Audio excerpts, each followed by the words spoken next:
My fellow gym hunters, welcome to another episode of Vibing Time over here at Coinverse. Guys, before we get started, go ahead and hit that like button for me. Comment after the video if you find some useful content. Also, make sure you hit that little notification bell so you stay up to date to the latest videos over here at Coinverse. And then last but not least, make sure you share this with a friend. Guys, we got to jump into some of the news that's out here right now.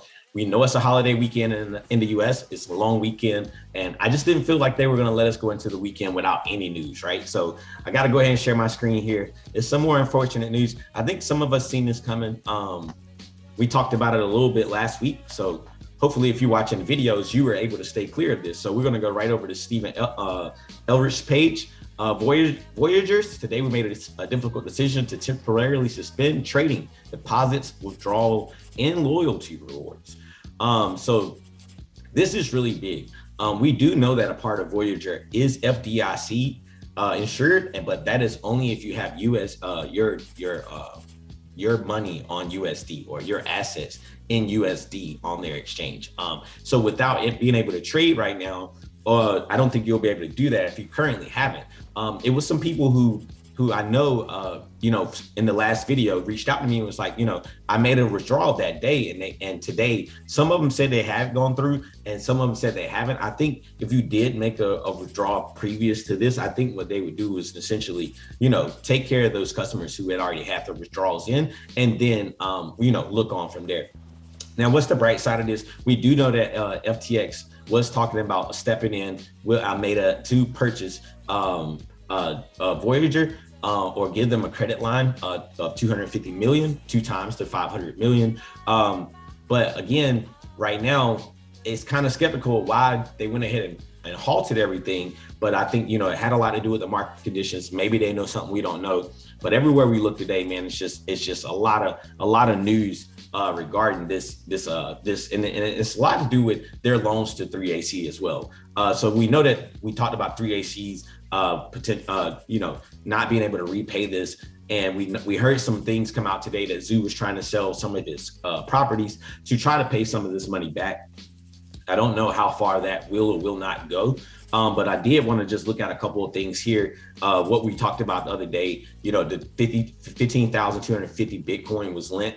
And guys, for some reason, I just don't see like this is going to be the last piece to the puzzle when it comes to this insolvency, because, Sam Bankman-Fried has said the other day that, some of the lower tier exchanges are currently insolvent. And then CZ kind of mimicked that not so many are doing so well, right? So guys, if you do feel like you're in risk and you have your assets on an exchange, do the wise thing. I think self-custody is one of the best things. We talked about that the other day. So guys, we just want to look at some of these counterparty risks that these guys have going on.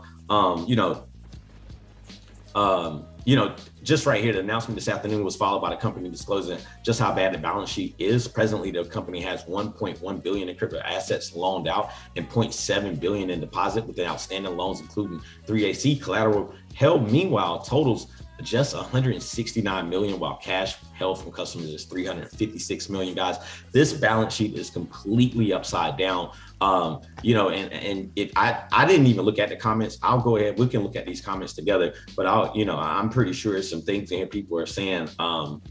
So let's see what else they said. We have taken the steps to avoid this outcome, including securing a credit facility from Alameda and lowering daily withdrawal limits. But the failure of a borrower, 3L's capital, to repay a substantial loan from us makes this the right path forward. This decision was far, whatever. What about pending withdrawals? Few questions that are needed or need answering. If you think this is the best route, then let them know for all. So, a lot of things going on in the comments. Like I said, we just wanted to look through them real quick. But this is just one of those things, guys, that, where they talk about not your keys, not your coin. It's one of those things. And again, if you're not affected by the situation, I don't think this is a laughing matter. I think this is something that we all personally go through together in the crypto space. While we may be laughing at one another, or you guys may be laughing at one another from various protocols, we have to understand that it's still CeFi versus DeFi or crypto versus fiat, or, whatever the case may be. I think that the people that were in the digital currencies should be working together. I mean, I feel like right now, you have all these things happening, and then eventually somebody's going to come in and set the rules down, right? And if it's the CBDC, I don't think it'll work the way you guys are expecting it to. So I think, like we should try to, support the good projects, and the good protocols, but at the same time, guys, we have to expose the ones that are not. And another thing that's worrying me today, if you guys look here, KuCoin's trending, and KuCoin's not trending for the right reason. I just want to quickly click on this, but it was some things going on.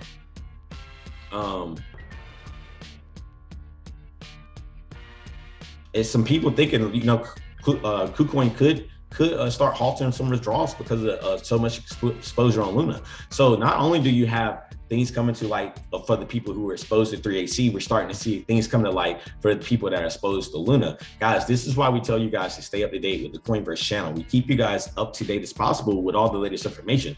We kept talking about how this would become a lingering effect. You got to understand, like when you cough, those side effects usually take time to hit the person next to you, right? But when they do, they just trickle down, and it trickles down and trickles down. So guys, make sure you're protecting your assets. Right now, I think, there's going to be a lot of volatility this weekend. We've been talking about how these holiday weekends always have a lot of volatility. So this is something that we really have to pay attention to, guys. Like I said, it's been some cool things coming out, man, as far as NFTs. I haven't wanted to really bring anything else to you guys' attention right now, just because of the market conditions.